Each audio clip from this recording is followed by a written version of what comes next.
El ocaso de los contratistas de chicle.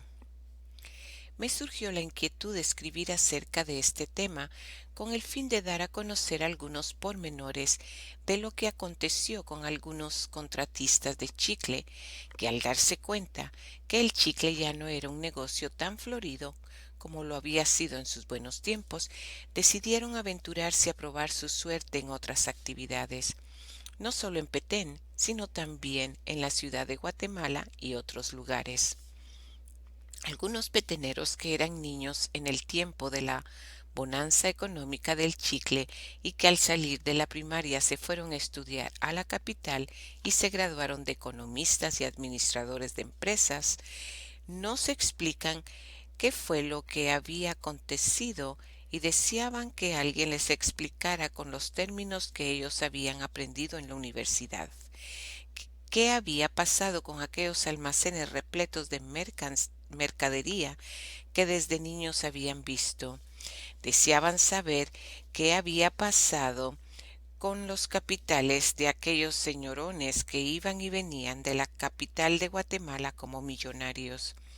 No se explicaban la razón de la debacle. Ellos como niños que eran en ese entonces creyeron que esas personas siempre serían ricas y que por nada dejarían de serlo. Después de la debacle del chicle principiaron a preguntarse insistivamente qué pasó con las propiedades y el capitán de don fulano, qué le pasó a los sotanos. Sé que no soy el más indicado y que hay otros criterios muy distintos al mío, porque todos tenemos distintos conocimientos que nos dan como resultado diferentes criterios, especialmente en el tema, pero alguien tiene que hacerlo para que quede algo escrito y que sirva a otros como referencia para los análisis y estudios posteriores al presente.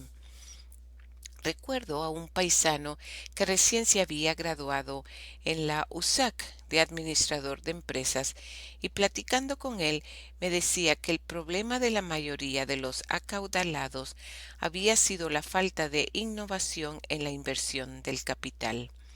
En algunos casos así fue, pero ese era solamente un criterio, sin conocer a fondo la verdadera historia de la debacle de la chiclería. Tomé de ejemplo a algunos personajes sobresalientes de esos tiempos, para hacernos una idea de cómo fue que los capitales de esos contratistas de chicles se esfumaron. Fueron muchos los casos que se conocieron al respecto del derrumbamiento de ese gran monopolio chiclero. Recuerdo algunos casos que se dieron por falta de prevención, mala administración y uso inadecuado de los recursos económicos que producía la empresa.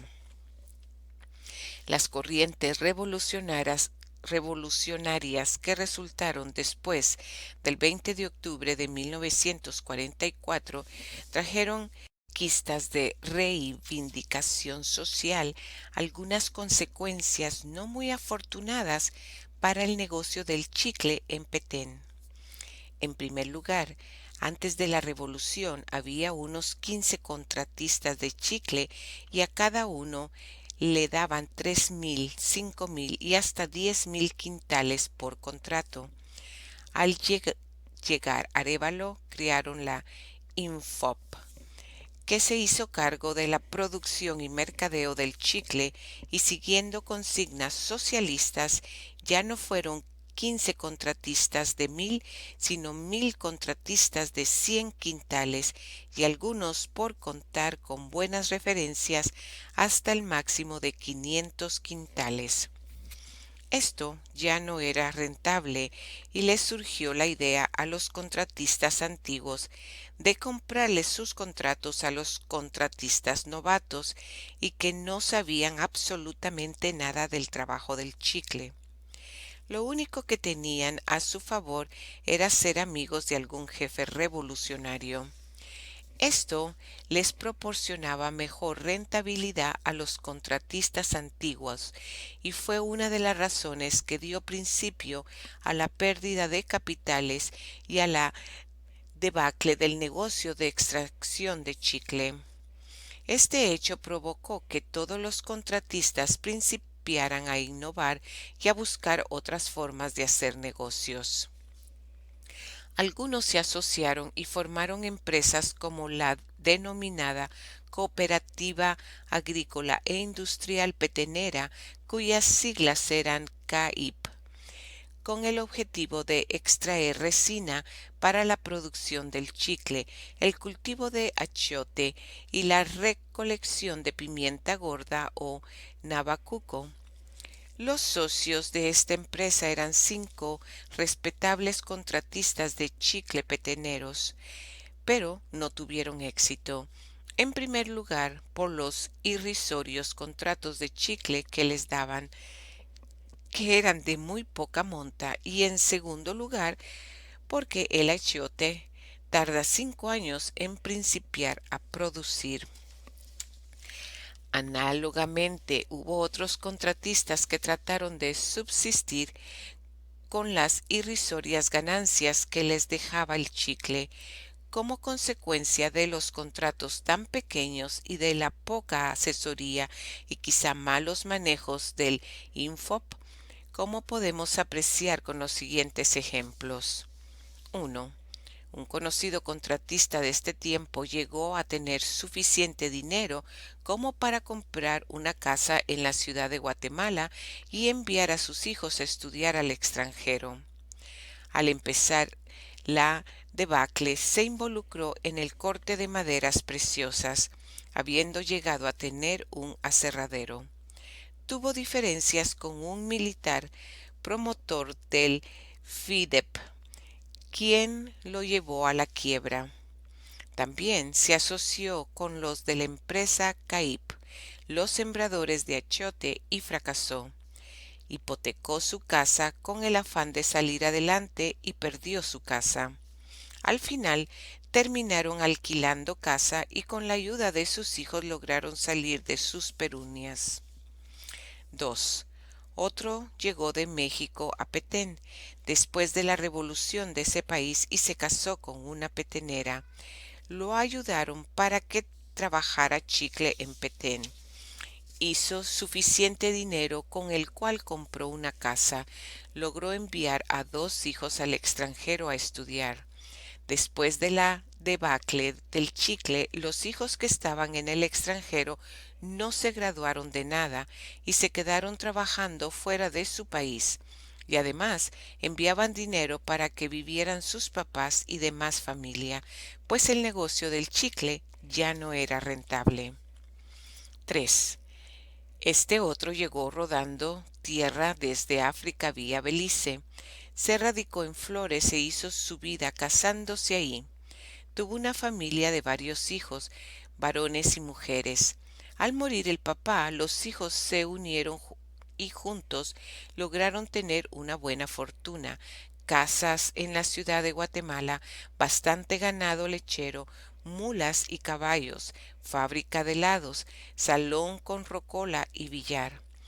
Las hermanas manejaban un almacén bien surtido. 3 de ellos fueron a Nueva York a consulta médica. Con la caída del chicle vendieron todo su ganado, el salón, sus casas, tanto en la ciudad de Guatemala como en Flores Petén. Uno de ellos tuvo la suerte de ser amigo de un fabricante de cerveza y le dieron la distribución de ese producto y de aguas gaseosas. Él no era comerciante como sus otros hermanos y le dejó el negocio a un cuñado, quien sí logró salir adelante. Hasta la fecha, la familia del cuñado aún disfruta de ese negocio. No así el único hermano superviviente que vive de la quiromancia y ocupa la casa que era de la familia y se sabe que está vendida a plazos a una familia pudiente de Flores. El pago a plazos de la casa es de lo que vive el último descendiente cercano de esa familia. 4. Este otro caso es de un muy buen contratista. Obtuvo excelentes ganancias con las cuales compró 30 casas en la ciudad de Guatemala. Tuvo 2 hijos varones. Envió a estudiar a un hijo a México, quien se recibió de ingeniero químico. Al regresar graduado y con alguna experiencia, le pidió dinero a su papá para montar una fábrica de productos plásticos que aún no había en Guatemala. Pero su papá, por desconocimiento y falta de confianza en su hijo, no le dio ni un centavo, aduciendo que él lo que quería hacer era juguetes de plásticos para niños. El hijo acudió a todos los bancos de Guatemala y nadie le dio dinero, basado solo en un estudio de mercado. Su papá se lo llevó a la chiclería para que lo ayudara, en lugar de darle dinero para iniciar la primera fábrica de productos plásticos en Guatemala. En la chiclería se conocieron con Rodríguez Macal, quien hace mención de este ingeniero en su conocida novela Guayacán. Este hijo regresó a México, donde trabajó en una petrolera hasta que murió.